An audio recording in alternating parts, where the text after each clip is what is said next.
تو اس وقت اس سیشن میں سب سے پہلے ڈاکٹر محمد عنایت اللہ سبحانی صاحب کا خطاب ہے.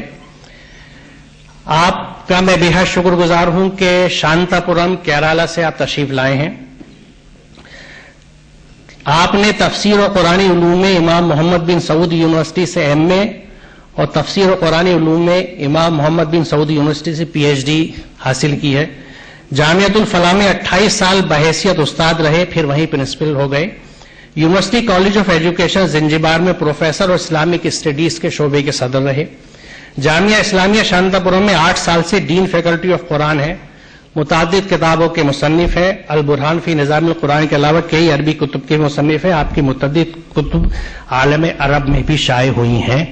میں نہایت ادب اور احترام کے ساتھ جناب عنایت اللہ سبحانی صاحب سے درخواست کروں گا کہ تشریف لائیں اور اپنے خیالات سے ہمیں نوازیں. سبحانی صاحب، السلام علیکم. السلام علیکم.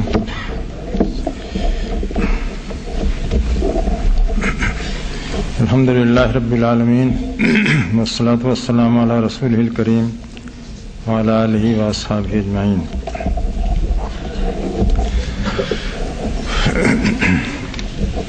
ہمارے مقالے کا موضوع ہے قرآن پاک میں علم و عقل کا مقام.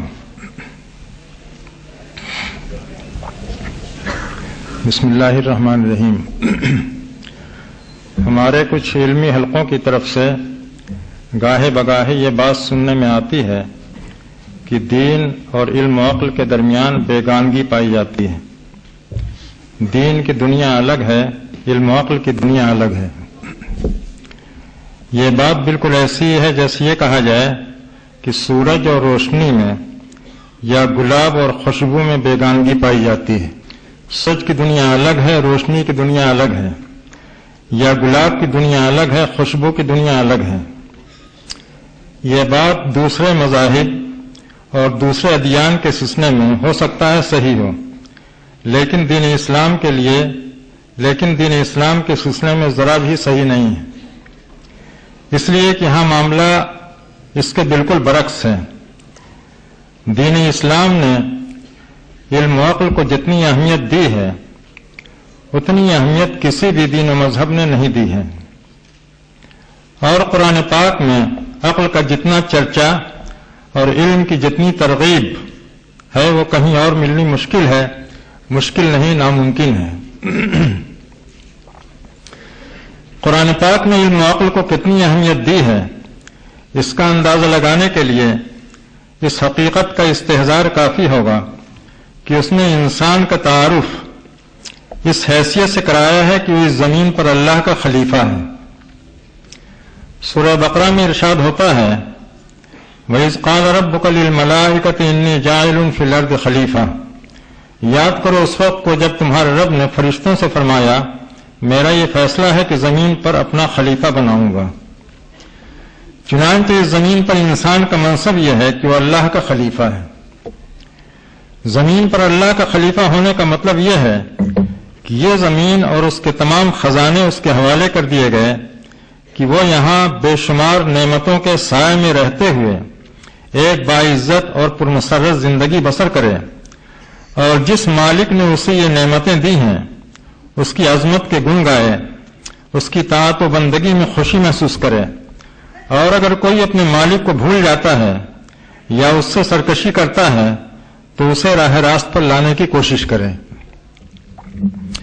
اس زمین پر اللہ کا خلیفہ بنائے جانے کا مطلب یہ ہے کہ خلافت کی ذمہ داریاں ادا کرنے کے لیے جو جو چیزیں درکار ہوں گی وہ ساری چیزیں انسان کو عطا کی جائیں گی. چنانچہ اللہ تعالی نے انسان کو تمام زمینی مخلوقات میں سب سے زیادہ خوبصورت جسم عطا کیا اور اس جسم کو ان تمام طاقتوں اور صلاحیتوں سے مالا مال کر دیا جو خلافت الہی کی ذمہ داریاں اٹھانے کے لیے ناگزیر تھیں اور جو انسان کے علاوہ کسی اور زمینی مخلوق کو نہیں عطا کی گئیں. انسان کو اس مقصد کے لیے جتنی بھی صلاحیتیں اور قوتیں عطا کی گئی ہیں ان میں سب سے اہم اور بلند تر چیز عقل ہے. خلافت الہی کی ذمہ داریاں ادا کرنے میں عقل کا ہی کلیدی رول ہوتا ہے. یہ عقل نہ ہو تو انسان کی ساری قوتیں اور ساری صلاحیتیں بے معنی ہو جاتی ہیں۔ یہی وجہ ہے قرآن پاک میں انسان سے جتنی باتیں بھی کہی گئی ہیں عقل کے حوالے سے کہی گئی ہیں۔ عقل سے کام لینے کی بار بار اسے دعوت دی گئی ہے اور اسے کسی ایسی بات کا حکم نہیں دیا گیا ہے جو عقل کے خلاف ہو۔ ایک جگہ ارشاد ہوتا ہے، وہی ہے جو موت و حیات کا مالک ہے، باری باری رات و دن کا آنا جانا اسی کے حکم سے ہوتا ہے، کیا تم عقل سے کام نہیں لیتے؟ ایک دوسری جگہ ارشاد ہوتا ہے، آسمانوں اور زمین کی تخلیق میں یکے بعد دیگرے رات و دن کے آنے جانے میں، اس کشتی میں جو سمندر میں دوڑتی ہے اور انسانوں کی راحت و منفعت کے سامان لاتی لے جاتی ہے، اور اس بارش میں جو اللہ تعالیٰ اوپر سے برساتا ہے اور اس سے مردہ زمین کو زندہ کر دیتا ہے اور اسے ہر طرح کے جانداروں سے آباد کر دیتا ہے، اور ان بادلوں میں جو آسمانوں اور زمین کے درمیان اللہ کے احکام کی تعمیل مصروف ہوتے ہیں، ان ساری چیزوں میں بڑی نشانیاں ہیں ان لوگوں کے لیے جو عقل سے کام لیں۔ ایک اور جگہ ارشاد ہوتا ہے، بے حیائیوں کے قریب نہ جاؤ، چاہے وہ کھلی ہوئی ہوں یا چھپی ہوئی، اور جس جان کو اللہ نے محترم قرار دیا ہے اسے ناحق قتل نہ کرو، یہ اللہ کا تاکیدی حکم ہے، امید ہے تم سمجھ بوجھ سے کام لوگے۔ یہ چند مثالیں ہیں، اس طرح کی مثالیں قرآن پاک میں بہت زیادہ ہیں۔ قرآن پاک اسی طرح عقل کو مہمیز لگاتا، اسے اس کے مقام کا احساس دلاتا اور نہایت مؤثر انداز میں اسے سوچنے سمجھنے کی دعوت دیتا ہے۔ وہ انسانوں سے جو بات بھی کہتا ہے ان کی عقلوں کے واسطے سے کہتا ہے، کوئی بات ان پر اوپر سے مسلط نہیں کرتا۔ وہ کوئی بات اوپر سے مسلط کیوں کرے گا جبکہ اس کی ساری باتیں عقل کو اپیل کرنے والی، اس کو سکون عطا کرنے والی اور اس کی تشنگی بجھانے والی ہوتی ہیں۔ یہ تو ہو سکتا ہے کہ قرآن پاک کی کسی بات یا کسی حکم کی حکمت ہماری سمجھ میں نہ آئے، لیکن یہ نہیں ہو سکتا کہ اس کی کوئی بات یا اس کا کوئی حکم عقل کے خلاف یا اس کے لیے الجھن کا باعث ہو۔ ظاہر ہے کوئی بات یا کسی بات کی کوئی حکمت اگر ہماری سمجھ میں نہیں آتی تو اس کی وجہ ہماری کم علمی یا کوتاہ فہمی ہو سکتی ہے، اس سے یہ بات ہرگز نہیں نکلتی کہ وہ بات یا وہ حکم خلاف عقل ہے۔ البتہ یہ بات یاد رہے کہ عقل کے اشاروں کو سمجھنے میں انسان بہت دھوکہ کھاتا ہے۔ عقل کے اشاروں کو سمجھنے میں انسان بہت دھوکہ کھاتا ہے، وہ بار بار عقل کے نام پر بے عقلی کی باتیں کرتا ہے۔ اس کی وجہ یہ ہے کہ انسان کے اندر عقل کے پہلو بپہلو ایک اور چیز بھی رکھی گئی ہے جسے نفس یا نفس امارہ کہا جاتا ہے۔ نفس امارہ کا مطلب یہ ہوتا ہے، نفس امارہ کا مطلب ہوتا ہے برائیوں پر اکسانے والا نفس۔ یہ نفس امارہ شیطان کا ہتھیار ہوتا ہے جو انسان کی آزمائش کے لیے اس کے وجود میں رکھ دیا گیا ہے۔ اس کا کام یہ ہوتا ہے کہ انسان کو نہایت عیاری کے ساتھ صحیح راستے سے ہٹا کر غلط راستے پر ڈال دیتا ہے۔ وہ عقل کے نام پر انسان سے بے عقلی کی حرکتیں کراتا ہے، وہ ایسی ایسی باتیں انسان کو سجھاتا ہے جو بظاہر بڑی خوشنما اور نہایت عاقلانہ ہوتی ہیں، لیکن حقیقت میں وہ نہایت احمقانہ اور نتائج کے لحاظ سے انتہائی نقصان دہ بلکہ بسا اوقات تباہ کن ہوتی ہیں۔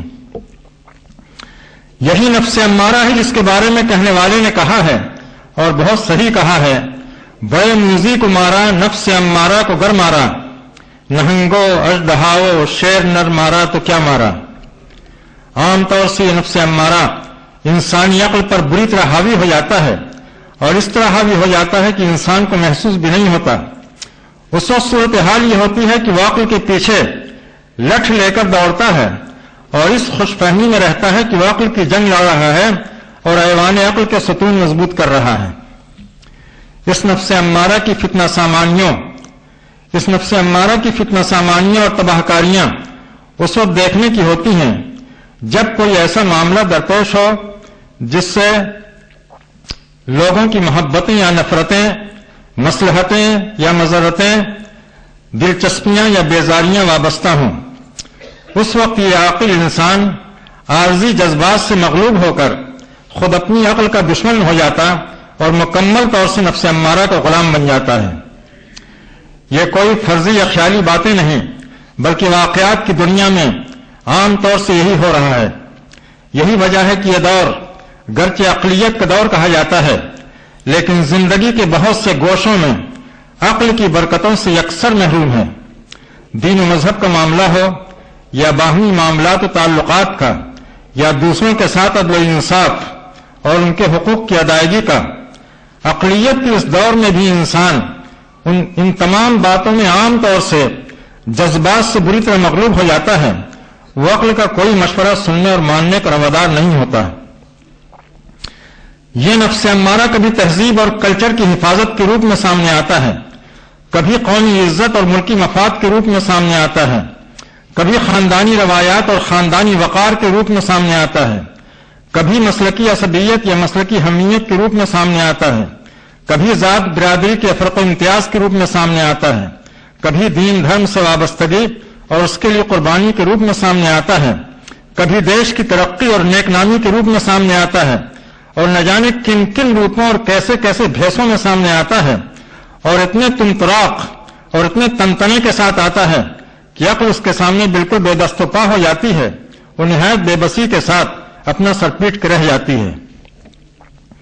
یہ تمام جلوے یا یہ سارے بھیس نفس امارہ کے ہوتے ہیں، نہ کہ عقل کے، مگر مفت میں عقل بدنام ہوئی اور یہ سارے بھیس عقل کے سر تھوپ دیے گئے۔ چنانچہ کہنے والے یہ تک کہہ گزرے، عقل عیار ہے 100 بھیس بنا لیتی ہے، عشق بیچارہ نہ ملا ہے نہ زاہد نہ حکیم۔ مگر یہ بات خلاف واقعہ ہے۔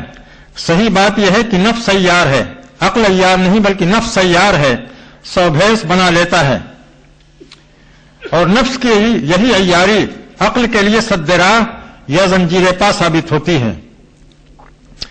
یہ ایک حقیقت ہے کہ جہاں نفس اور عقل کی کشمکش ہوگی وہاں عموماً نفس کی فتح اور عقل کی شکست ہوگی۔ اس کشمکش حیات میں عقل کی مثال بالکل ایسی ہوتی ہے جیسے ہوا کے تیز جھونکے میں کسی موم بتی یا تیل سے جلنے والے کسی دیے کی۔ البتہ جہاں عقل اور نفسانیت کی کشمکش نہ ہو وہاں عقل کے کارنامے قابل دید بلکہ محیر العقول ہوتے ہیں۔ آج کی سائنس اور ٹیکنالوجی اسی عقل کے کارنامے ہیں۔ آج کا انسان ایجادات اور اختراعات کی دنیا میں کہاں سے کہاں پہنچ گیا اور کچھ نہیں کہا جا سکتا کہ کل وہ کہاں پہنچ جائے گا۔ اس کی وجہ اس کے علاوہ اور کچھ نہیں کہ اس میدان میں اسے کسی کشمکش کا سامنا نہیں ہوتا۔ عقل کو اپنی جولانیاں دکھانے کے لیے خالی میدان حاصل ہوتا ہے جس میں اس کا کوئی حریف نہیں ہوتا۔ اس طرح انسان عقل کی مدد سے اچھا سائنٹسٹ اور اچھے سے اچھا انجینئر بن سکتا ہے۔ وہ عقل کی مدد سے اچھا ڈاکٹر اور اچھے سے اچھا کاریگر بن سکتا ہے۔ وہ عقل کی مدد سے اچھا فنکار اور اچھے سے اچھا اسکالر بن سکتا ہے۔ وہ عقل کی مدد سے وہ سب کچھ بن سکتا ہے جو انسان کے دائرۂ امکان سے باہر نہ ہو۔ البتہ یہ سب کچھ بن جانے کے بعد وہ اس علم و فن یا اس ہنر کو استعمال کہاں کرے، کس مقصد کے لیے کرے اور کس طور سے کرے، اس سلسلے میں اس کے کیا اصول اور کیا ترجیحات ہوں، محض عقل کی بنیاد پر اس کا صحیح فیصلہ کرنے میں ناکام ہوتا ہے۔ اس کی وجہ یہ ہے کہ ان سارے امور میں نفس امارہ عقل کا پیچھا کرتا اور اس پر اتنے حملے کرتا ہے کہ عقل نربس اور پھر بے بس ہو جاتی ہے۔ وہ انسان کو پستی کی طرف جانے سے روکنے میں ناکام رہتی ہے۔ اس کی نہایت واضح مثال البرٹ آئنسٹائن ہے۔ اس نے جس وقت یورینیم کے اندر چھپی ہوئی زبردست انرجی کو پہلی بار دریافت کیا اس وقت اس کی زبردست عقل اس کے ہمرکاب تھی اور وہ نفس امارہ کی مداخلت سے آزاد ہو کر اس کی صحیح رہنمائی کر رہی تھی، اور اس کی یہ دریافت سائنسی دنیا کی ایک عظیم فتح قرار پائی جو سرتاثر اس کی زبردست عقل کا زبردست کارنامہ تھی۔ البتہ اس یورینیم کے استعمال کیسے ہو اور اس سے کیا کام لیا جائے، جب یہ سوال اس کے سامنے آیا تو اس وقت اس کی عقل کی روشنی اس کا ساتھ نہ دے سکی، اس لیے کہ یہاں نفس امارہ تار ٹھونک کر میدان میں آ چکا تھا۔ جس وقت البرٹ آئنسٹائن نے اس وقت کے صدر امریکہ FD روزویلٹ کو خط لکھا کہ یورینیم کو ایک زبردست سورس آف انرجی کے طور پر استعمال کیا جا سکتا ہے، اس سے نہایت طاقتور ایٹم بم تیار کیا جا سکتا ہے جو سیکنڈوں میں انسانوں کی ایک بہت بڑی بستی کو کھنڈر میں تبدیل کر سکتا ہے۔ جس وقت آئنسٹائن نے صدر امریکہ کو اس طرح کا خط لکھا تھا اور اس خط میں نہ صرف اسے ایٹم بم بنانے کا فارمولہ فراہم کیا تھا بلکہ اسے اس سلسلے میں جلدی کرنے اور بلا تاخیر ضروری اقدامات کرنے پر ابھارا تھا، جس وقت آئنسٹائن نے خطرناک قدم اٹھایا تھا اس وقت وہ عقل کی روشنی اور عقل کی رہنمائی میں نہیں تھا، اس وقت مکمل طور سے نفس امارہ کے شکنجے میں تھا۔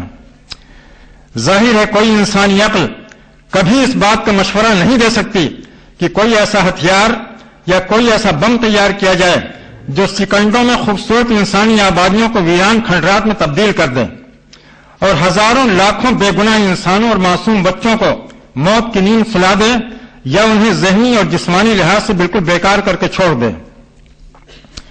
یہ سجھاؤ اگر دے سکتا ہے تو نفس امارہ ہی دے سکتا ہے جو ہمیشہ عقل کا دشمن ہوتا ہے اور جو اچھے اچھے دانشوروں کو منہ کے بل پٹک دیتا ہے اور ان سے ایسی ایسی حرکتیں کرواتا ہے کہ ایک عام انسان بھی ان پر تعجب کرتا اور اپنا سر پیٹ کے رہ جاتا ہے۔ نفس امارہ اور عقل کی کشمکش اور اس کشمکش میں نفس امارہ کی فتح اور عقل کی شکست کا منظر اس وقت بالکل جب انسان جذباتی کیفیت سے دوچار ہوتا ہے، جب وہ نفرت یا محبت، خوشی یا غصے، خوف یا طمع کی حالت میں ہوتا ہے، اس وقت نفس امارہ پوری طرح اس پر غالب ہوتا ہے اور عقل کی آواز سننے کے لیے اس کے کان بالکل بہرے ہو جاتے ہیں۔ چنانچہ آج کے انسان اس زمین پر اپنی آنکھوں سے بالکل ہی دو متضاد مناظر دیکھ رہا ہے۔ ایک طرف وہ سائنس اور ٹیکنالوجی کی حیرت انگیز ترقیاں دیکھ رہا ہے جن کا آج سے چند سال پہلے کوئی تصور ہی نہیں تھا۔ اس سے یہ احساس ہوتا ہے کہ انسان آج ترقی کے بام عروج پر ہے۔ دوسری طرف وہ انسانی بستیوں سے انسانیت اور بھرمنساہت کے جنازے اٹھتے دیکھ رہا ہے، ہر 400 اخلاقی قدروں اور انسانی تہذیب کی دھجیاں اڑتے دیکھ رہا ہے۔ جدھر بھی نظر اٹھ جائے حد سے بڑھی ہوئی بے حیائی، بے شرمی، بے رحمی، بے مروتی، بد اخلاقی اور درندوں کو بھی شرما دینے والی درندگی دیکھ رہا ہے۔ طرفہ تماشا یہ کہ جو ممالک یا جو انسانی سماج سائنس اور ٹیکنالوجی میں جتنے آگے ہیں، اخلاقی کرپشن اور تہذیبی دیوالیاپن میں بھی اتنے ہی آگے ہیں۔ کہنے والے نے کتنی صحیح بات کہی ہے، ڈھونڈنے والا ستاروں کی گزرگاہوں کا اپنے افکار کی دنیا میں سفر کر نہ سکا، اپنی حکمت کے خموں پیچ میں الجھا ایسا آج تک فیصلہ نفع و ضرر کر نہ سکا۔ جس نے سورج کی شعاعوں کو گرفتار کیا، زندگی کی شب تاریک سحر کر نہ سکا۔ یہاں پہنچ کر یہ بات سمجھ میں آتی ہے کہ یہ عقل رکھنے والا انسان عقل کی روشنی رکھتے ہوئے بھی کیوں کر گمراہ ہو جاتا ہے، اور یہ بات بھی واضح ہو جاتی ہے کہ انسان کی عقل و خرد سے مالا مال ہونے کے باوجود اللہ تعالیٰ نے ہر زمانے اور ہر بستی میں اتنے سارے انبیاء اور رسول کیوں بھیجے اور ان رسولوں اور نبیوں کے ساتھ اپنی کتابیں کیوں بھیجیں۔ اللہ تعالیٰ نے یہ کتابیں عقل کو معطل کرنے کے لیے نہیں بھیجیں، بلکہ اس لیے بھیجیں کہ ان کے ذریعے نفس امارہ کے حملوں سے عقل کی حفاظت ہو۔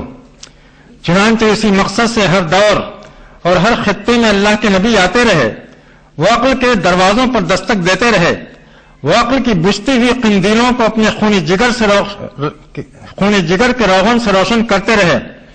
وہ انسانوں کو نفس امارہ کی اندھی پیروی کرنے کے بجائے عقل کی روشنی میں زندگی گزارنے کی دعوت دیتے رہے۔ انسانی تاریخ کی یہ بھی ایک زبردست ٹریجڈی ہے کہ جو الہامی کتابیں اس لیے آتی رہیں کہ انسانی عقلوں کو جگائیں، بجھتی ہوئی قندیلوں میں روغن ڈال کر ان کی لو کو تیز کریں، عقل سلیم کو نفس امارہ کے حملوں کا مقابلہ کرنے کی تربیت دیں، خود وہی کتابیں اپنے ماننے والوں کی غفلت یا نادانی یا بے توفیقی سے رفتہ رفتہ نفس امارہ کی چیرادستیوں کا شکار ہو جاتی رہیں۔ سب سے آخر میں ہماری قسمت سے اللہ تعالیٰ نے ایک ایسی کتاب بھیجی جس کی حفاظت کا اس نے خود ذمہ لیا۔ فرمایا اس کتاب میں باطل کے دراندازی کرنے کا کوئی امکان نہیں ہے۔ لا یأتیہ الباطل من بین یدیہ ولا من خلفہ تنزیل من حکیم حمید۔ یہی کتاب ہے جسے دنیا قرآن پاک کے نام سے جانتی ہے۔ یہ کتاب شروع سے آخر تک انسانی عقل سے خطاب کرتی ہے اور اسے فطرت کا بھولا ہوا سبق یاد دلاتی ہے، اور چونکہ براہ راست انسانی عقل سے خطاب کرتی ہے اسی لیے اگر عقل کی روشنی بجھی نہ ہو تو وہ بے تأمل اس کی دعوت پر لبیک کہتی اور اسی میں اپنا کھویا ہوا سکون اور اپنا کھویا ہوا مقام تلاش کرتی ہے۔ اس کتاب نے انسانی عقل کو جو عزت دی ہے اور جتنا اس کا رتبہ بڑھایا ہے یہ اسی کتاب کے ساتھ خاص ہے۔ اس حیثیت سے کوئی بھی دوسری کتاب اس کے مقابلے میں نہیں پیش کی جا سکتی۔ یہاں ہم چند آیات کا حوالہ دیتے ہیں جن سے یہ بات روز روشن کی طرح واضح ہو جائے گی۔ ایک جگہ قرآن پاک میں آیا ہے جسے حکمت یعنی عقل و فہم کی نعمت مل گئی اسے خیر کا خزانہ مل گیا، نصیحت تو عقل والے ہی حاصل کرتے ہیں۔ ایک دوسری جگہ فرمایا یہ باتیں ہم بیان کرتے ہیں لوگوں کے لیے، ان کو نہیں سمجھ سکتے مگر وہی لوگ جو علم و فہم رکھتے ہوں۔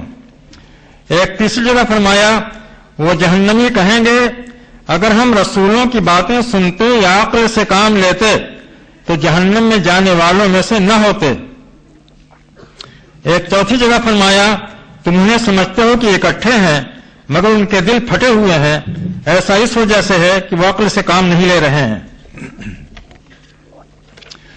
یہ چند آیات ہیں، ورنہ قرآن پاک میں اس طرح کی آیات بہت ہیں۔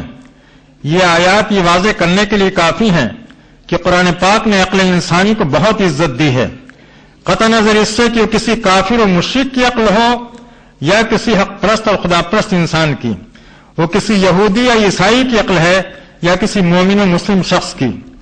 اس کی وجہ یہ ہے کہ انسان تو کافر و مشرک یا یہودی یا عیسائی ہوتا ہے مگر عقل ہمیشہ مسلم اور حق پرست ہوتی ہے، اور اگر کسی دباؤ میں نہ ہو تو وہ حق کی طرف ہی انگلی اٹھاتی اور حق کا راستہ دکھاتی ہے۔ قرآن پاک جس وقت نازل ہو رہا تھا، جس وقت نازل ہونا شروع ہوا، اس وقت پورا انسانی سماج ہی کفر و شرک میں مبتلا تھا۔ کوئی بت پرست تھا، کوئی آتش پرست تھا، کوئی عزیر پرست تھا، کوئی مسیح پرست تھا، کوئی نفس پرست تھا، کوئی روایت پرست تھا۔ اس وقت کا پورا سماج رنگ برنگ کی پرستشوں کے جال میں بری طرح پھنسا ہوا تھا۔ اس کے باوجود قرآن پاک نے ان کی عقلوں سے خطاب کیا اور یہ خطاب بے اثر نہیں رہا۔ ان کی عقلوں نے قرآن پاک کے پیغام کو سنا اور انہیں اس کا خیر مقدم کرنے کا مشورہ دیا۔ جن لوگوں نے عقل کے مشورے پر کان دھرا وہ صحیح راہ پر آ گئے، جنہوں نے اس کے مشورے کو اہمیت نہیں دی وہ بھٹکتے ہی رہ گئے۔ حقیقت یہ ہے کہ انسان اپنے رتبہ و مقام کو اسی وقت پہچان سکتا ہے جب وہ اپنی عقل کی قدر و قیمت کو پہچانے۔ عقل کی قدر شناسی دنیا میں بھی قوموں کو بلندیوں سے ہمکنار کرتی ہے اور آخرت کی کامرانیاں بھی اسی سے حاصل ہوں گی، مگر ضروری ہے کہ ہم نفس اور عقل میں فرق کریں اور نفس کی عیاریوں اور فتنہ ترازیوں کو عقل کے کھاتے میں ڈالنے کی غلطی نہ کریں۔ عقل ایک چراغ ہے اور چراغ کا کام روشنی بکھیرنا ہے۔ اگر چراغ بجھا ہوا نہیں ہے تو وہ لازماً راستے میں روشنی بکھیرے گا اور کسی گڈھے یا کسی کنویں میں گرنے یا کسی دیوار سے ٹکرا جانے سے بچائے گا۔ البتہ چراغ کی روشنی سے فائدہ اٹھانے کے لیے ضروری ہوتا ہے کہ انسان نشے کی حالت میں نہ ہو یا اس نے اپنی آنکھوں پر کالی پٹی نہ باندھ رکھی ہو۔ بالکل اسی طرح عقل کی روشنی سے فائدہ اٹھانے کے لیے ضروری ہے کہ انسان نفرت یا محبت کے جذبات سے بالکل مغلوب نہ ہو گیا ہو، بالفاظ دیگر وہ نفس امارہ کا غلام نہ بن گیا ہو، اس کے اندر حقیقت کی جستجو موجود ہو اور حق واضح ہو جانے پر اسے ماننے اور اپنانے کا حوصلہ بھی پایا جاتا ہو۔ علامہ حمید الدین فراہی رحمۃ اللہ علیہ 20ویں صدی عیسوی کے ایک نہایت عظیم مفسر قرآن گزرے ہیں۔ ان کی ایک نہایت اہم تصنیف ہے حجج القرآن یعنی قرآنی دلائل۔ یہ کتاب عربی زبان میں ہے۔ اس میں انہوں نے قرآن پاک کی روشنی میں عقل پر نہایت اچھی گفتگو کی ہے۔ جستہ جستہ اس کے کچھ فقرے ذیل میں درج کیے جاتے ہیں۔ علامہ فرماتے ہیں عقل ایک خدائی نور ہے جس کے ذریعے اللہ تعالیٰ نے انسانوں کو چوپایوں سے ممتاز کیا ہے۔ انسان فطری طور سے عقل سے رہنمائی حاصل کرتا، اسی سے مطمئن ہوتا اور مخالفین کے سامنے اسی سے استدلال کرتا ہے اور اسی سے اسے تمام علوم حاصل ہوتے ہیں، چاہے وہ علوم ہوں جو گہرے غور و فکر اور تحقیق و استنباط کا نتیجہ ہوں یا وہ علوم ہوں جو بدیہیات کے زمرے میں آتے ہوں۔ فرماتے ہیں وحی الہی کا کام یہ ہوتا ہے کہ وہ عقل کو جگاتی، اسے راہ راست پر قائم رکھتی، اس کے رتبہ و مقام کو اسے احساس دلاتی اور اس کے صحیح فیصلوں کی توثیق کرتی ہے۔ اسی لیے قرآن پاک نے غور و فکر کی بہت ترغیب دی ہے اور سوچنے اور غور کرنے والوں کی تعریف کی ہے۔ دیکھو ہمارے امام و پیشوا حضرت ابراہیم علیہ السلام نے کس طرح صریح عقلی دلیلوں سے اہل کفر کو جھنجھوڑا، جبکہ وہ لوگ خالص وہم و تقلید کا شکار تھے۔ وہ مزید فرماتے ہیں یہ ایک حقیقت ہے کہ عقل کی رہنمائی، علم کی دستگیری اور عمل صالح کے اہتمام کے بغیر نجات ممکن نہیں، کہ عقل ہی انسان کی ہمدم دیرینہ، علم ہی اس کا سب سے مضبوط سہارا اور عمل صالح ہی اس کی سب سے بڑی کامیابی کا سب سے بہتر راستہ ہے۔ قرآن پاک نے متعدد جگہوں پر ان تینوں چیزوں کی اہمیت واضح کی ہے۔ یہ ہیں عقل کی عظمت و اہمیت کے سلسلے میں مفسر قرآن علامہ حمید الدین فراہی کے چند افادات، جو گرچہ بہت مختصر ہیں مگر نہایت قیمتی ہیں۔ ان سے عقل کی عظمت، انسانی زندگی میں اس کی اہمیت، اس کے سلسلے میں وحی الہی کا موقف اور اس کے دائرہ کار کی وسعت نہایت واضح طور پر ہمارے سامنے آ جاتی ہے۔ ایک دوسرے پہلو سے دیکھا جائے تو وحی الہی کی مثال ایک آفتاب جہاں تاب کی ہے اور عقل انسانی کی مثال آنکھوں کی روشنی کی ہے۔ آفتاب کی روشنی سے آدمی اسی وقت فائدہ اٹھا سکتا ہے جب اس کی آنکھیں کھلی ہوئی ہوں اور ان آنکھوں میں روشنی موجود ہو، کسی وجہ سے وہ روشنی ضائع نہ ہو گئی ہو۔ بالکل اسی طرح وحی الہی سے فائدہ وہی لوگ اٹھاتے اور اٹھا سکتے ہیں جن کی عقل کی روشنی موجود ہو، اس پر گناہوں کی کائی نہ جم گئی ہو اور اس روشنی سے وحی الہی کی روشنی حاصل کرنے کے آرزومند ہوں۔ جب عقل کی روشنی سے وحی الہی کی روشنی مل جاتی ہے تو حقیقت میں یہی چمنستانی انسانیت کی بہار ہوتی ہے۔ اس وقت ذہنوں کے بند دریچے کھل جاتے ہیں، طبیعتوں میں نور کے جھرنے رواں ہو جاتے ہیں اور ہر چہار جانب سے علوم کے سوتے ابل پڑتے ہیں۔ یہ شرعی علوم بھی ہوتے ہیں اور کائناتی علوم بھی ہوتے ہیں۔ جس طرح شرعی علوم کے جھرنے کتاب الہی کی بلندیوں سے رواں ہوتے ہیں، اسی طرح صالح و نافع کائناتی علوم کے جھرنے بھی کتاب الہی کی ہی بلندیوں سے رواں ہوتے ہیں۔ اس کی نہایت واضح مثال رسول پاک صلی اللہ علیہ وسلم اور آپ کے خدا پرست ساتھیوں کی زندگیاں ہیں۔ ان لوگوں کے پاس قرآن پاک کے علاوہ کوئی کتاب نہیں تھی۔ ان لوگوں نے درسگاہ نبوت کے علاوہ کہیں کسی عصری کالج یا کسی عصری یونیورسٹی میں کوئی تعلیم نہیں حاصل کی تھی، مگر جب اللہ تعالیٰ نے انہیں اقتدار کی دولت سے نوازا، جب انہیں دنیا کی سربراہی کا منصب عطا کیا، تو انہوں نے اسی قرآن کے ذریعے قوموں پر حکومت کی اور حکومت کے تمام تقاضے پورے کیے۔ انہیں عملی دنیا میں کبھی کسی کمزوری یا پریشانی کا سامنا نہیں کرنا پڑا، نہ علمی اور فکری طور پر کبھی اپنی کم علمی اور بے مائگی کا احساس ہوا۔ اسی قرآن میں انہیں سارے علوم مل گئے جو جہاں بانی بلکہ صحیح تر لفظوں میں اس زمین پر خلافت الہی کے فرائض انجام دینے کے لیے ناگزیر تھے۔ انہیں اس عظیم سلطنت کا دستور اور اس کے لیے آئین و قوانین بنانے کے لیے باہر سے ماہرین دستور اور ماہرین قانون نہیں تلاش کرنے پڑے۔ انہوں نے مملکت کا دستور اور سیاست کے سارے اصول اسی قرآن پاک سے معلوم کیے اور اس سیاست میں پوری طرح کامیاب رہے۔ دنیا کی آنکھیں پھٹی کی پھٹی رہ گئیں جب اس نے دیکھا کہ انہوں نے بہت ہی قلیل عرصے میں اس وقت کی رومی اور ایرانی شہنشاہیتوں کو پاش پاش کر کے ایک ایسی مثالی سلطنت قائم کر دی جو انسانوں کے حق میں ان ظالم شہنشاہیتوں سے 1000 درجہ بہتر تھی۔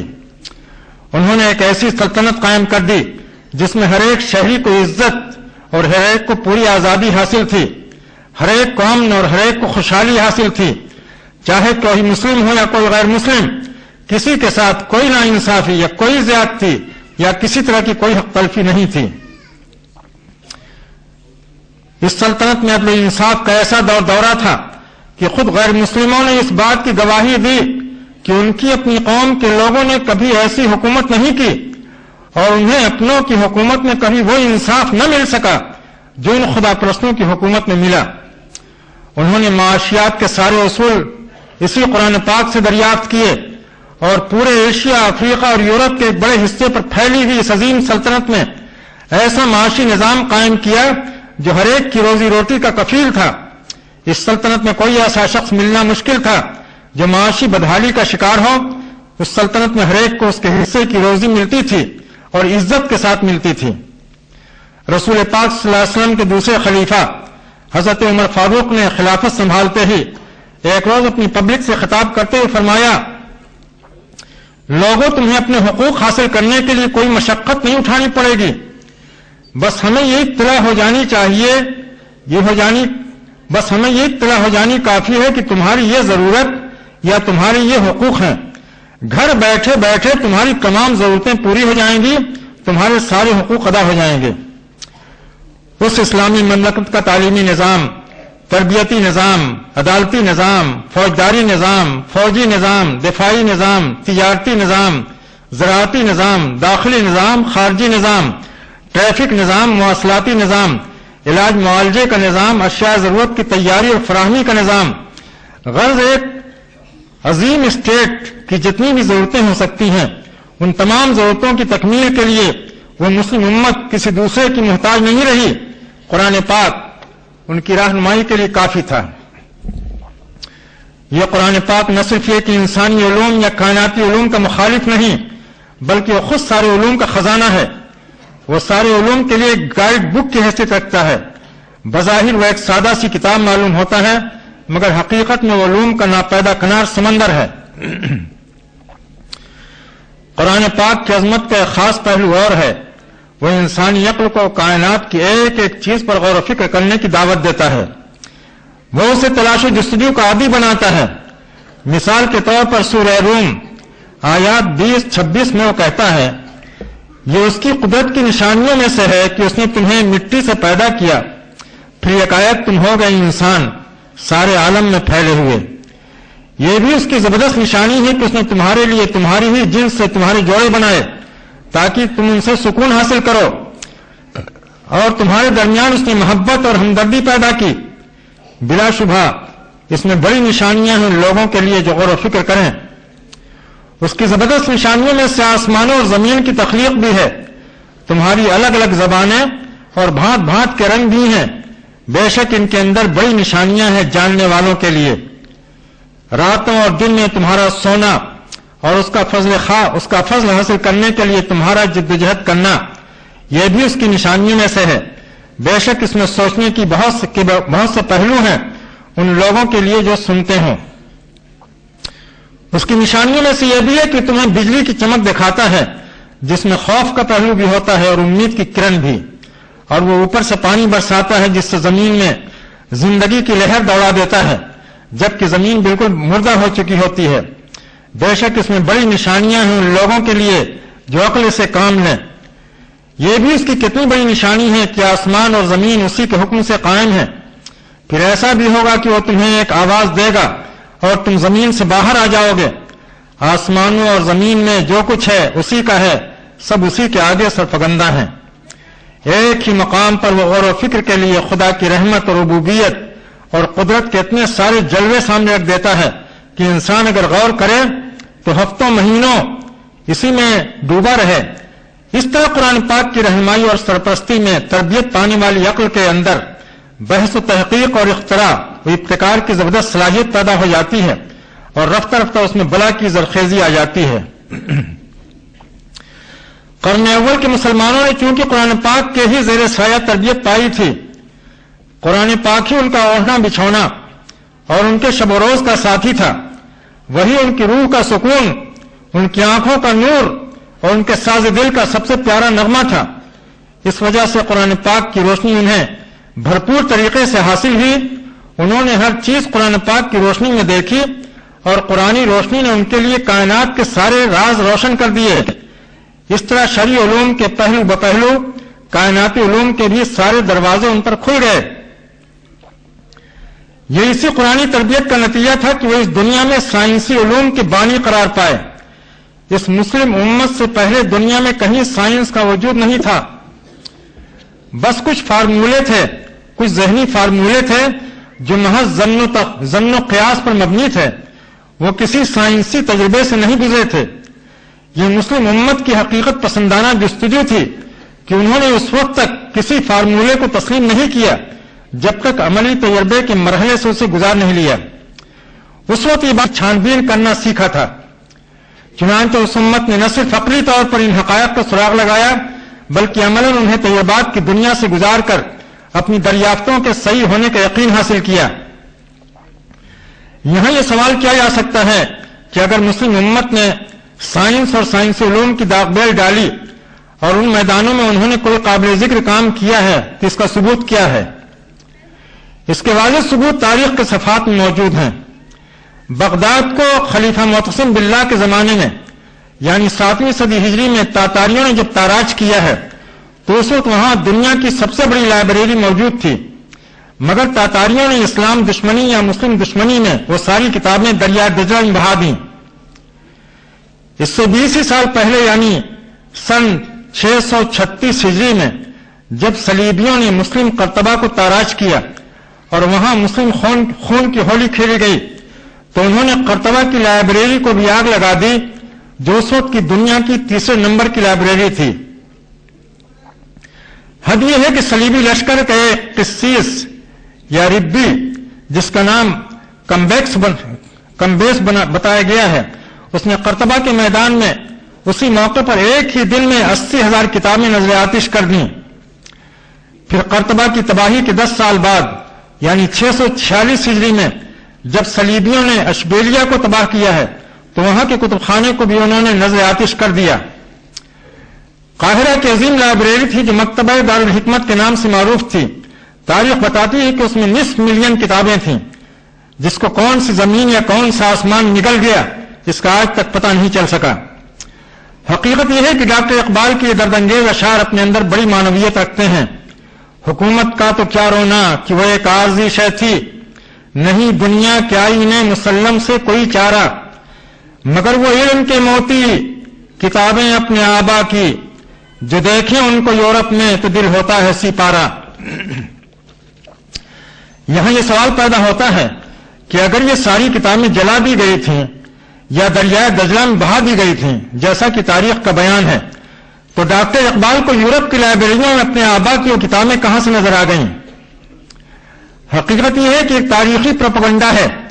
ان ساری تحقیقات، علمی تجربات اور سائنسی اکتشافات کا صحرا یورپ کے سر باندھنے کے لیے، اور یہ کوئی تعجب کی بات نہیں ہے. اس طرح کی چوریاں اور اس طرح کی خیانتیں مغربی تہذیب میں معیوب نہیں ہیں. البتہ خاص بات یہ ہے کہ اہل مغرب ان چوریوں اور ان خیانتوں کو چھپانے کا ہنر جانتے ہیں. وہ حقائق پر ایسا خوبصورت غلاف چڑھا دیتے ہیں کہ نگاہیں عام طور سے دھوکہ کھا جاتی ہیں. مغربی تہذیب کی اس چوری اور پھر سینہ زوری میں اگر کسی کو شک ہو تو تازہ حالات کے آئینے میں اس کے چہرے کی یہ سیاہیاں بخوبی دیکھ سکتا ہے اور اس کے حال سے اس کے ماضی کو سمجھ سکتا ہے. ابھی 10 سال پہلے یعنی سن 2003 عیسوی میں جب عراق پر امریکی اور انگریزی فوجوں نے حملہ کیا ہے تو اس حملے کے دوسرے ہی دن بغداد کی سب سے پرانی اور تاریخی لائبریری میں ان فوجوں نے جیسی لوٹا لوٹ مچائی ہے وہ دیکھنے کی چیز تھی. تاریخی مخطوطات اور نادر کتابوں کے ہزاروں کارٹن یہ جہازوں پر لاد کر اپنے یہاں اٹھا لے گئے اور جب عالمی میڈیا میں اس کا چرچا ہوا اور بہتوں کی طرف سے اس کی مذمت ہوئی تو دوسرے دن دنیا کی آنکھوں میں دھول جھونکنے کے لیے ردی کاغذات سے بھرے ہوئے کارٹن بغداد ایئرپورٹ پر اتار دیے گئے. گویا انہوں نے وہ لوٹا ہوا مال نہایت ایمانداری کے ساتھ واپس کر دیا. ٹیلی ویژن پر بیٹھے ہوئے خاصے لوگ یہ سارا کھیل تماشا دیکھ رہے تھے اور انگشت بدنداں تھے کہ اوپر سے چمکتی ہوئی تہذیب اندر سے کتنی کالی اور کس قدر عیار ہے. کچھ بعید نہیں کہ اسی طرح کی حرکت انہوں نے قدیم مسلم لائبریریوں کے ساتھ بھی کی ہو. کچھ ردی کاغذات جلا کر یہ پروپیگنڈا کیا ہو کہ وہ ساری کتابیں جلا دی گئیں پھر وہ ساری کتابیں لے جا کر اپنی لائبریری میں محفوظ کر دی ہوں. یہ ایک ناقابل انکار حقیقت ہے کہ موجودہ مغربی تہذیب کی ساری چمک دمک قدیم مسلم تہذیب کی مرہون منت ہے. اگر اس مسلم تہذیب نے ماضی میں سائنسی علوم کی داغ بیل نہ ڈالی ہوتی تو آج کی مغربی تہذیب علم و تمدن میں کتنا پیچھے ہوتی اس کا اندازہ کرنا مشکل ہے. یہ تنہا ہمارا احساس نہیں، ہم سے پہلے بہت سے مغربی مورخین بھی اعتراف کر چکے ہیں. تاریخی انسانیت کی ایک ایسی عجیب و غریب کہانی ہے کہ مسلم امت نے اس گلشن انسانیت کو بنانے سنوارنے میں اپنا سب کچھ لگا دیا، اپنے خون جگر سے اس چمن کو سینچا اور شاداب کیا، اور اپنی بے حساب قربانیوں اور سرفروشیوں سے انسانی دنیا کو علم و تمدن کی بلندیوں سے آشنا کیا۔ پھر ہوا یہ کہ ان شاندار کارناموں کا تاج اس کے سر سے اتار کر دوسروں کے سروں پر رکھ دیا گیا، مگر اس میں اغیار کا جتنا قصور ہے اس سے کہیں زیادہ قصور خود اپنا یا اپنی حکومتوں اور حکمرانوں کا ہے۔ لہذا ہم اغیار کو ملامت کیا کریں اور کس منہ سے کریں؟ یہ حقیقت ہے کہ عباسی دور حکومت میں مسلم حکمرانوں کی ناقبت اندیشی سے عالم اسلام پر یونانی لٹریچر کی زبردست الغار ہوئی، جس نے امت اسلام کی علمی اور فکری بنیادیں ہلا کر رکھ دیں۔ اس الغار کا نتیجہ یہ ہوا کہ دل و دماغ میں قرآن پاک کی جو روشنی دمک رہی تھی دھیرے دھیرے اور نہایت مدھم پڑ گئی۔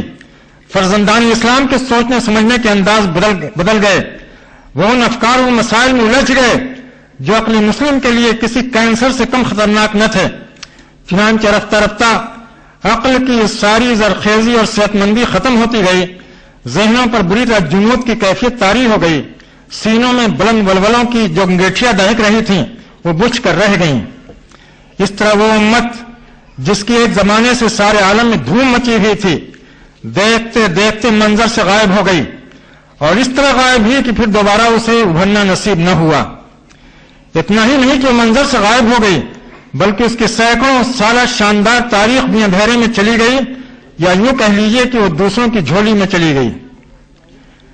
آج جب ہم اس مسلم امت کے بارے میں ایک انگریز مورخ جوزیف ماکیب کے یہ احساسات پڑھتے ہیں، آج تک کسی ایسی قوم پر سورج طلوع نہیں ہوا جو اسپین کے عرب مسلمانوں سے بڑھ کر ہو۔ اس دنیا میں اب تک کوئی ایسی قوم نہیں آئی جس کی زندگی ان سے زیادہ پاکیزہ ہو، جس کے اندر جمالیات کا ان سے زیادہ بلند ذوق ہو، اور جس کے اندر بڑے بڑے کارنامے انجام دینے کا ان سے زیادہ حوصلہ اور سلیقہ ہو۔ وہ مزید لکھتا ہے، اسپین کے عرب اگر پورے یورپ کو فتح کر لینے میں کامیاب ہو جاتے اور وہاں وہ لوگ 200 سال رہ لیتے اور اپنے شہر بسا لیتے جس طرح انہوں نے اسپین میں کیا، تو ترقی کے جس مقام تک اس وقت ہم پہنچ سکے ہیں آج اس سے 500 سال ہم آگے ہوتے۔ آج جب ہم اس مسلم امت کے بارے میں جوزیف ماکیب کا تجزیہ پڑھتے ہیں، پھر امت مسلمہ کی موجودہ صورتحال دیکھتے ہیں، تو بے اختیار شاعر اسلام ڈاکٹر اقبال کا شعر ذہن میں گونجنے لگتا ہے، گنوا دی ہم نے جو اسلاف سے میراث پائی تھی، سریا سے زمین پر آسمان نے ہم کو دے مارا۔ یہاں فطری طور پر یہ سوال پیدا ہوتا ہے کہ علم و تمدن کی سب سے اونچی چوٹی پر بسیرا کرنے والی قوم اس طرح پستیوں میں کیوں کر لڑک گئی، اور لڑکی بھی تو اس طرح کہ اسے دوبارہ اٹھنا نصیب نہیں ہوا؟ اس کا جواب بالکل واضح ہے۔ اس امت کی تمام علمی فتوحات، اس کی تمام فکری پیش قدمیاں اور عقلی ترقیاں قرآن پاک کی ہی مرہون منت تھیں۔ قرآن پاک نہیں تھا تو اس امت کا کہیں نام و نشان نہیں تھا۔ قرآن پاک ہی سے یہ امت وجود میں آئی، اور جب تک اس کے دل و دماغ اور اس کی رگ و پے میں قرآنی بجلیاں دوڑتی رہیں، یہ امت دن دونی رات چوگنی ترقی کرتی رہی اور علم و تمدن کی دنیاؤں پر حکومت کرتی رہی۔ مگر جب اس نے اپنا قبلہ بدل دیا اور قرآن پاک سے رخ موڑ کر دوسری چیزوں میں لگ گئی، تو بلندیوں سے پستیوں کی طرف لڑکنے میں اسے کوئی دیر نہیں لگی۔ اور مسلم امت کا بلندیوں سے پستیوں کی طرف لڑکنا خالی اس امت کا لڑکنا نہ تھا بلکہ پوری انسانی برادری کا لڑکنا تھا۔ یہ علم و تمدن اور سائنس کی دنیا کا انقلاب تھا۔ یہ انقلاب ترقی اور بلندی کی طرف لے جانے والا انقلاب نہ تھا بلکہ زوال اور پستی کی طرف لوٹانے والا انقلاب تھا۔ یہ بات پہلے آ چکی ہے کہ سائنس مسلم امت کی ایجاد ہے، اور مسلم امت نے اس میدان میں جتنی بھی ترقیاں کی وہ سب قرآن پاک کا ہی فیض تھیں۔ چنانچہ جب تک سائنس اور قرآن پاک کا گہرا رشتہ باقی رہا اور وہ خدا ترس ہاتھوں میں پروان چڑھتی رہی، انسانوں کے لیے رحمت بنی رہی، مگر جب وہ خدا ترس ہاتھوں سے نکل کر دوسرے ہاتھوں میں آ گئی، جب اسے اس کے سرچشمہ اول یعنی قرآن پاک سے کاٹ دیا گیا اور اسے گھٹیا مقاصد کے لیے استعمال کیا جانے لگا، تو صورتحال بالکل بدل گئی۔ وہ صورتحال آج سب کے سامنے ہے۔ وہ سائنسی علوم جنہیں مسلم امت نے دریافت کیا تھا انسانوں کی راحت اور ترقی کے لیے، یا دوسرے لفظوں میں اس زمین پر خلافت الہی کی ذمہ داریاں ادا کرنے کے لیے، آج وہی علوم انسانوں کے امن و سکون کو چیلنج کر رہے ہیں. وہ دنیا کی ہمہ گیر تباہی و بربادی کی دھمکی دے رہے ہیں. آج انہی سائنسی ترقیوں کی بدولت دنیا جہنم کا ایک ٹکڑا بن گئی ہے اور انسانیت سکون کا ایک سانس لینے کے لیے ترس رہی ہے. آج دنیا کے بگڑے ہوئے حالات خود پکار کر کہہ رہے ہیں کہ انسانوں ہوش میں آ جاؤ. اس کائنات کے خالق و مالک سے بغاوت کر کے اور اس کی بھیجی ہوئی کتاب سے دشمنی کر کے تم کبھی سکون نہیں پا سکتے.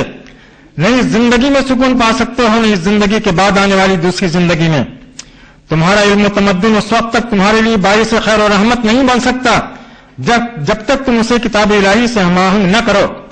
تم اگر عقل کے علم بردار ہو تو تمہارے رب نے تمہیں عقل دی ہی اس لیے ہے کہ تم اس کی قدر کرو اور اس کی روشنی سے بھرپور فائدہ اٹھاؤ. مگر اس سے ہوشیار رہو کہ شیطان تمہاری عقل کو ہائی جیک نہ کر لے. شیطان تمہارا دشمن ہے، کبھی اس کی دوستی کے دھوکے میں نہ آنا. شیطان کے حملوں سے اگر کوئی چیز تمہیں بچا سکتی ہے تو صرف تمہارے رب کی کتاب ہے. یہ کتاب تمہاری دنیا بھی بنا دے گی اور آخرت بھی سنوار دے گی.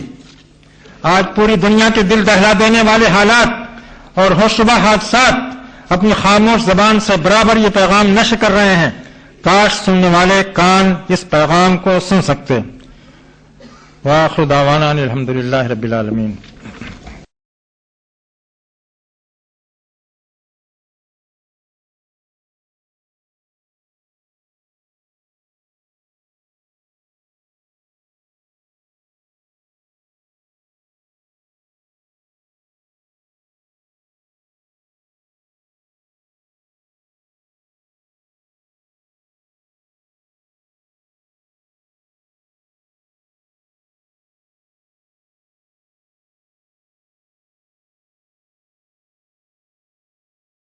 اٹھایا تھا اس وقت وہ عقل کی روشنی اور عقل کی رہنمائی میں نہیں تھا. اس وقت مکمل طور سے نفس امارہ کے شکنجے میں تھا.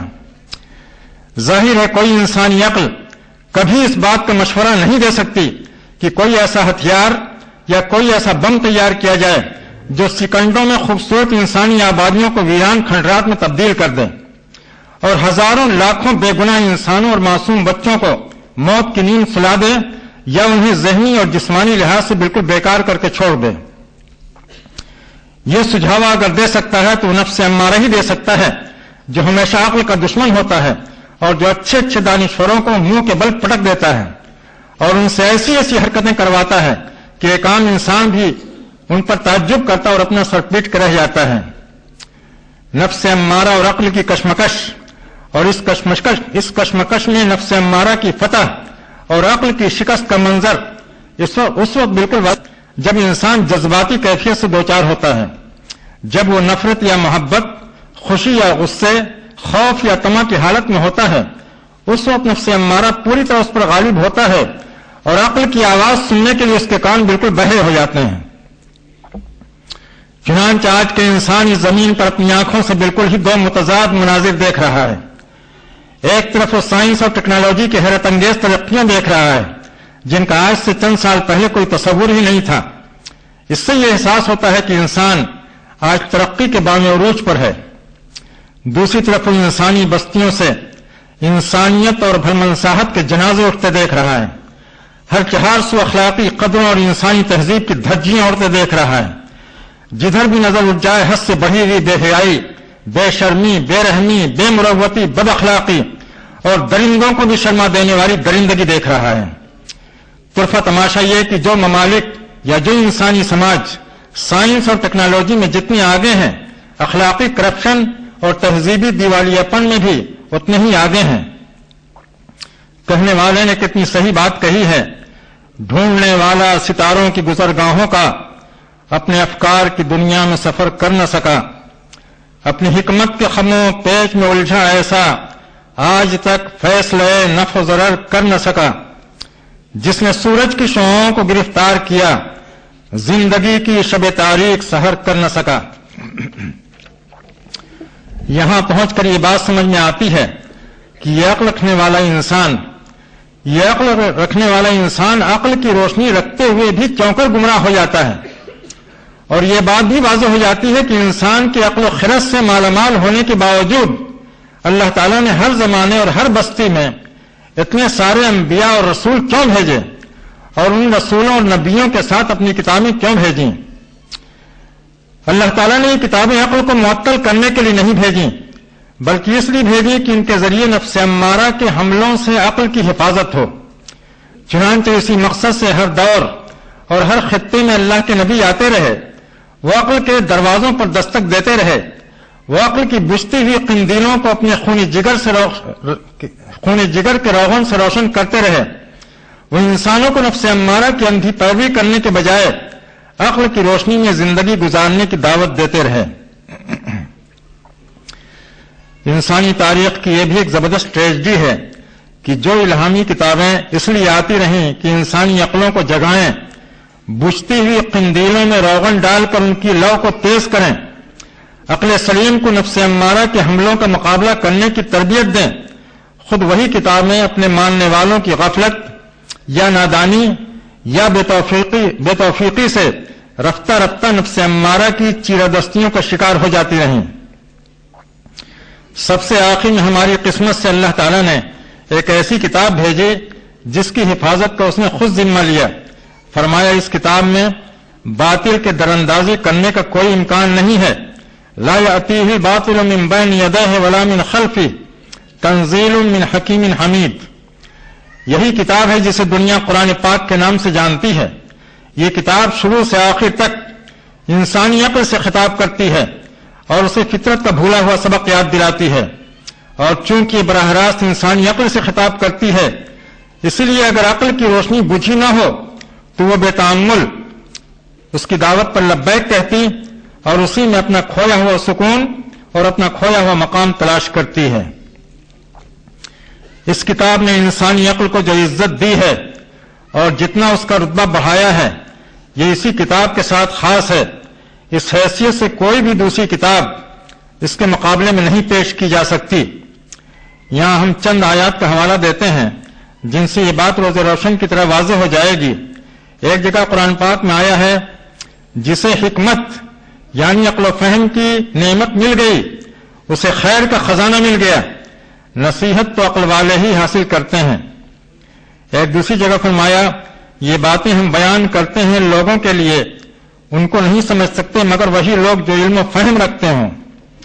ایک تیسری جگہ فرمایا وہ جہنمی کہیں گے اگر ہم رسولوں کی باتیں سنتے یا عقل سے کام لیتے تو جہنم میں جانے والوں میں سے نہ ہوتے۔ ایک چوتھی جگہ فرمایا تم انہیں سمجھتے ہو کہ اکٹھے ہیں مگر ان کے دل پھٹے ہوئے ہیں، ایسا اس وجہ سے ہے کہ وہ عقل سے کام نہیں لے رہے ہیں۔ یہ چند آیات ہیں، ورنہ قرآن پاک میں اس طرح کی آیات بہت ہیں۔ یہ آیات یہ واضح کرنے کے لیے کافی ہیں کہ قرآن پاک نے عقل انسانی کو بہت عزت دی ہے، قطع نظر اس سے کہ وہ کسی کافر و مشرک کی عقل ہو یا کسی حق پرست اور خدا پرست انسان کی، وہ کسی یہودی یا عیسائی کی عقل ہے یا کسی مومن و مسلم شخص کی۔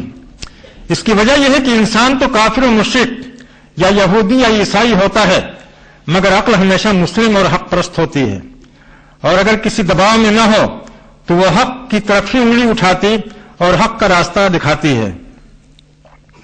قرآن پاک جس وقت نازل ہو رہا تھا، جس وقت نازل ہونا شروع ہوا، اس وقت پورا انسانی سماج ہی کفر اور شرک میں مبتلا تھا۔ کوئی بت پرست تھا، کوئی آتش پرست تھا، کوئی عزیر پرست تھا، کوئی مسیح پرست تھا، کوئی نفس پرست تھا، کوئی روایت پرست تھا۔ اس وقت کا پورا سماج رنگ برنگ کی پرستشوں کے جال میں بری طرح پھنسا ہوا تھا۔ اس کے باوجود قرآن پاک نے ان کی عقلوں سے خطاب کیا اور یہ خطاب بے اثر نہیں رہا۔ ان کی عقلوں نے قرآن پاک کے پیغام کو سنا اور انہیں اس کا خیر مقدم کرنے کا مشورہ دیا۔ جن لوگوں نے عقل کے مشورے پر کان دھرا وہ صحیح راہ پر آ گئے، جنہوں نے اس کے مشورے کو اہمیت نہیں دی وہ بھٹکتے ہی رہ گئے۔ حقیقت یہ ہے کہ انسان اپنے رتبہ و مقام کو اسی وقت پہچان سکتا ہے جب وہ اپنی عقل کی قدر و قیمت کو پہچانے۔ عقل کی قدر شناسی دنیا میں بھی قوموں کو بلندیوں سے ہمکنار کرتی ہے اور آخرت کی کامرانیاں بھی اسی سے حاصل ہوں گی۔